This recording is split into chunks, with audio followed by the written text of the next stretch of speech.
ഇപ്പം നമ്മുടെ seed coordinator പറഞ്ഞു ഇപ്പോൾ ഇവർ കബളിപ്പിക്കപ്പെട്ടു എന്ന് പറയുന്നു.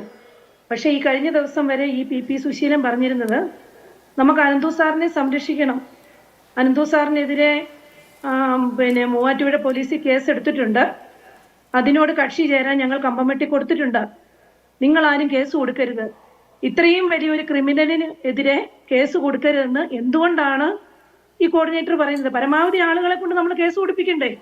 ഇപ്പോൾ സംസ്ഥാനത്തൊട്ടാകെ കേസ് കൊടുക്കുന്നു, പക്ഷെ ഇവിടെ കൊടുക്കരുത്. ഇദ്ദേഹത്തിന്റെ വോയിസ് മെസ്സേജ് ഇന്ന് സമൂഹ മാധ്യമങ്ങളിലും പ്രാദേശിക ചാനലിൽ കൂടെയും വരുന്നുണ്ട്.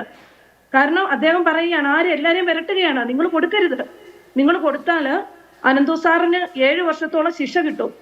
7 വർഷം ശിക്ഷ കഴിഞ്ഞ് വരുമ്പോൾ പിന്നെ ആൾക്കാരുടെ സാധനങ്ങളൊന്നും കൊടുക്കേണ്ടി വരത്തില്ല. ഇങ്ങനെയാണോ പറയുന്നത്? അതും ഒരു നേതാവ്, ഇവിടുത്തെ ഒരു പ്രാദേശിക നേതാവാണ് അദ്ദേഹം. ജനങ്ങളെ എല്ലാവരെയും കബളിപ്പിച്ചിട്ട്, കാരണം അതിന് കൂട്ടു നിൽക്കുകയാണ് ചെയ്യുന്നത്. ഇപ്പോൾ അദ്ദേഹം പറഞ്ഞു, ഞാൻ പഞ്ചായത്ത് പ്രസിഡന്റ് ആയിരുന്നപ്പോൾ 2022 ആദ്യമായി തയ്യൽ മെഷീൻ കൊടുക്കുവാനായിട്ട് എന്നെ ഉദ്ഘാടനത്തിന് ക്ഷണിച്ചു. അപ്പോൾ നമ്മൾ സർദാർ വല്ലഭായ് പട്ടേൽ എന്ന് പറഞ്ഞ് ഇവരുടെ സൊസൈറ്റിയുടെ പേരും ഒക്കെ എഴുതി ഇവിടെ കൊണ്ടുവന്നിട്ട് ഇവർ വിശദീകരിക്കുകയാണ്. ആദ്യം ഞങ്ങൾ പറഞ്ഞു, ഞങ്ങൾക്ക് ഇതിനെപ്പറ്റി അറിയില്ല, നിങ്ങൾ ഇതിനെപ്പറ്റി വിശദീകരിക്കണം.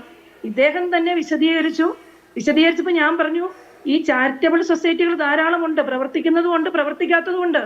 പക്ഷേ ജനങ്ങൾക്കിടയിലേക്ക് ഇറങ്ങിച്ചെന്ന് ഇത്തരം കാര്യങ്ങൾ അർഹതയുള്ളവർക്ക് കൊടുക്കുമ്പോഴാണ് നമുക്ക് അതിനെ സ്വാഗതം ചെയ്യാൻ തോന്നുന്നതെന്ന് ഞാൻ പറഞ്ഞു. പക്ഷേ അദ്ദേഹം ഇപ്പോൾ സമൂഹ മാധ്യമങ്ങളില് എന്റെ പടവിട്ട്, ഞാൻ ഫോട്ടോ തയ്യൽ മെഷീൻ ഉദ്ഘാടനം ചെയ്ത് പടവിട്ട് അദ്ദേഹം എല്ലായിടത്തും പ്രചരിപ്പിക്കുകയാണ്. ഇപ്പൊ മുഖ്യമന്ത്രിയോടൊപ്പം നിൽക്കുന്നു, അതോടൊപ്പം തന്നെ ശിവൻകുട്ടിയോടൊപ്പം നിൽക്കുന്നു, MLA മാരോടൊപ്പം നിൽക്കുന്നു, വലിയ വലിയ നേതാക്കള്, ഇവരുടെ എല്ലാം കൂട്ടത്തിൽ നിൽക്കുന്ന പടകളൊന്നും അദ്ദേഹത്തിന് പ്രശ്നമല്ല. മിനി പ്രിൻസിനോടൊപ്പം നിൽക്കുന്നു എന്നാണ് പറയുന്നത്. അപ്പോൾ എന്താ ഇതിൽ നിന്ന് നമുക്ക് കാണേണ്ടത്? എന്ത് തെറ്റ് ചെയ്താലും മിനി പ്രിൻസ് മിണ്ടരുതെന്നാണോ ഇവർ പറയുന്നത്? ജനങ്ങളെ കബളിപ്പിക്കുന്നു, പക്ഷെ ജനങ്ങൾ പ്രതികരിക്കരുത്, ജനങ്ങൾ അടങ്ങി വീട്ടിലിരുന്നോണം. അവരുടെ പണം പോയാലും അനന്തകൃഷ്ണനെതിരെ കേസ് കൊടുക്കരുത്. ഇതാണ് ഈ നേതാവിന്റെ പ്രവൃത്തിയിൽ ഞങ്ങൾക്ക് അതൃപ്തി ഉണ്ടായത്. ഇദ്ദേഹത്തിനെതിരെ കേസ് കൊടുക്കാൻ ചെന്നപ്പോൾ പോലീസുകാരെ, CI ഉൾപ്പെടെയുള്ളവർ കേസ് എടുക്കത്തില്ല. അവർ പറയുന്നത് ഈ പി സുശീലൻ കേസ് കൊടുത്തിട്ടുണ്ട്, ആ കേസ് രജിസ്റ്റർ ചെയ്തിട്ടുണ്ട്.